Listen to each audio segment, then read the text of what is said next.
जो नेक्स्ट हमारा टॉपिक है वो है मेटालिक करैक्टर। तो मेटालिक करैक्टर एक्चुअल में होता क्या है, डेफिनेशन अगर हम इसकी देखें तो किसी भी एटम की एबिलिटी कि वो इलेक्ट्रॉन को ना लूज़ करे, किसी भी एटम की टेंडेंसी कि वो इलेक्ट्रॉन को लूज़ करे ना, उस प्रॉपर्टी को हम क्या कह सकते हैं, मेटालिक करैक्टर है। तो हम लिखेंगे the tendency of atom to lose electron, ठीक है, metallic character.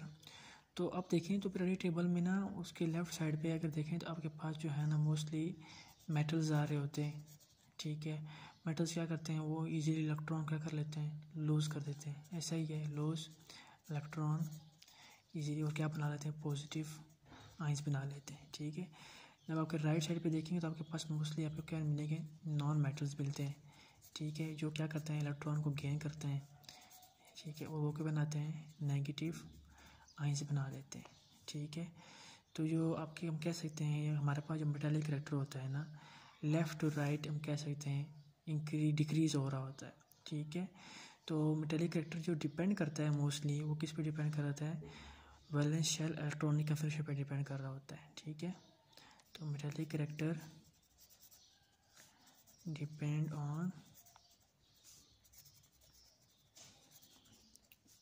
Valence shell electronic configuration के ऊपर डिपेंड करता है, ठीक है। आपका जो ये टॉपिक है उसका नाम है वेरिएशंस इन मेटालिक करैक्टर, ठीक है।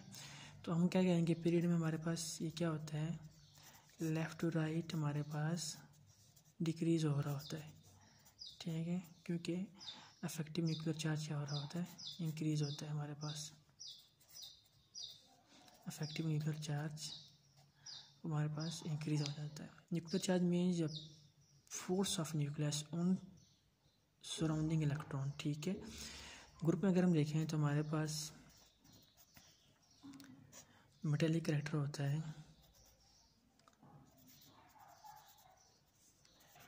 वो इंक्रीज़ होता है, ठीक है, क्योंकि उसका एटॉमिक साइज़ ग्रुप में हम देखें तो इंक्रीज़ हो जाता है। उसके बाद शील्डिंग इफेक्ट भी हमारे पास क्या हो रही होती है, इंक्रीज़ हो रही होती है, ठीक है। तो ये है हमारे पास मेटालिक करैक्टर। नेक्स्ट हमारे पास एक क्विक चेक है, क्वेश्चन है। सबसे पहला क्वेश्चन ये है कि how metallic character very in group 14, metallic character कैसे वेरी कर रहा होता है ग्रुप 14 में। तो हमारे पास ना ग्रुप 14 में कार्बन होता है, सिलिकॉन होता है, जर्मेनियम होता है, उसके बाद टिन होता है, उसके बाद हमारे पास लेड होता है, ठीक है। तो हम कह सकते हैं ग्रुप 14 में हमने कहा है कि मेटालिक करैक्टर होता है वो क्या हो रहा होता है, इंक्रीज़ हो रहा होता है हम जब डाउन द ग्रुप आ रहे होते हैं, क्योंकि एटॉमिक साइज इंक्रीज़ हो जाता है और शील्डिंग इफेक्ट भी इंक्रीज़ होती है, ठीक है। मेटालिक करैक्टर होना, ज़्यादा मेटालिक करैक्टर होना मीन्स एलिमेंट जो है वो ज़्यादा रिएक्टिव है। हम कहते हैं जो लिथियम है वो भी मेटल है, सही है। हम इस ग्रुप में अगर नीचे जाएँ तो हमारे पास सोडियम, पोटाशियम, रुबिडियम, सीजियम, ठीक है, सीजियम भी है, वो भी मेटल है, ठीक है। अब ज़्यादा मेटालिक करैक्टर किसका है, सीजियम का। ज़्यादा metallic character mean highly reactive, ठीक है।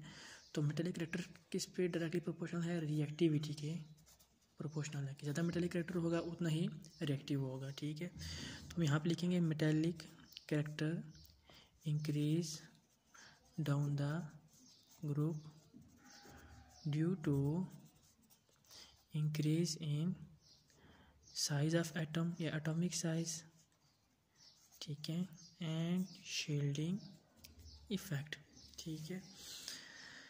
आगे हमारे पास जो है वो identify semi metals in group 14, 15, 16, why they are called semi metals. कहते हैं आपको हमने पढ़ा था पिछले लेक्चर्स में कि सेमी मेटल आपके पास क्या होते हैं, मेटलॉइड्स होते हैं। सेमी मेटल एक्चुअली क्या होते हैं हमारे पास, मेटलॉइड्स, ठीक है।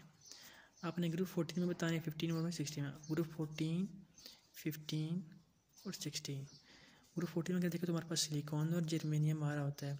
उसके बाद हमारे पास 15 में हमारे पास आर्सेनिक आ रहा होता है और एंटीमनी आ रहा होता है, ठीक है। उसके बाद हमारे पास आता है ग्रुप 16 में टेरियम आ रहा होता है और पोलोनियम आ रहा होता है, ठीक है। अब इनके मेटलॉइड्स क्यों कहते हैं या सेमी मेटल्स क्यों कहते हैं, ठीक है, why they are called so semi metals, because they have intermediate properties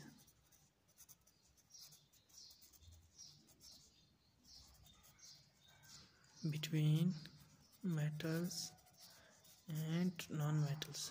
ठीक है, क्योंकि इनकी प्रॉपर्टीज ऐसी होती हैं जो मेटालिक और नॉन मेटालिक के इंटरमीडिएट होते हैं। ठीक है, इस वजह से हम इनको सेमी मेटल्स भी कह सकते हैं। ठीक है, तो ये था हमारे पास मेटालिक कैरेक्टर और साथ में एक क्विक जैक था। इसमें देखो तो हमारे पास जो कार्बन है वो नॉन मेटल है, सिलिकॉन और जर्मेनियम क्या है, मेटालॉइड्स है। इसके बाद हमारे पास टिन हो गया और लेड हो गया, हमारे पास क्या है, मेटल्स है। ठीक है, तो ये था हमारा मेटालिक कैरेक्टर।